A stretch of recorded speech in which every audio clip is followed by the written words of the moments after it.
என் மகனே, உன் உள்ளத்துல இருந்து உண்மையா நீ வேண்டிக் கொள்ளுகிற ஒரு காரியம் இருக்குல்ல, வெளியே தெரியாத இருதயத்துல நீ ஜெபிக்கிற, அது உனக்கு அருளப்படும் என்று. மகனே, உன் இருதயத்தில் வேண்டிக் கொள்ளுகிற உன் விருப்பத்தை அருளி செய்வேன்னு ஆண்டவர் சொல்றார்.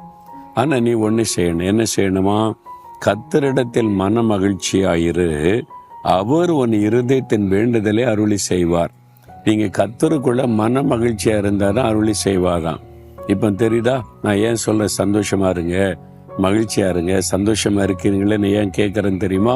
கர்த்தருக்குள்ள நீங்க சந்தோஷமா இருந்தாதான் நீங்க வேண்டிக் கொள்ளுகிறத கர்த்தர் உங்களுக்கு அருளி செய்வார். நீங்க சந்தோஷமா இருக்கும்போது ஆண்டவர் மேல இருக்கிற விசுவாசத்தை வெளிப்படுத்துறீங்க. அவர் தான் எனக்கு இருக்கிறார்ல, பார்த்து கொள்வார்ல, நான் சந்தோஷமா இருப்பேன். பிரச்சனை இருக்கு, தேவை இருக்கு, நெருக்கம் இருக்கு, எல்லாம் இருக்கட்டும், ஆனா இயேசு என் கூட இருக்கிறார்ல, அந்த சந்தோஷத்தை வெளிப்படுத்தும் போது விசுவாசத்தை வெளிப்படுத்துறீங்க.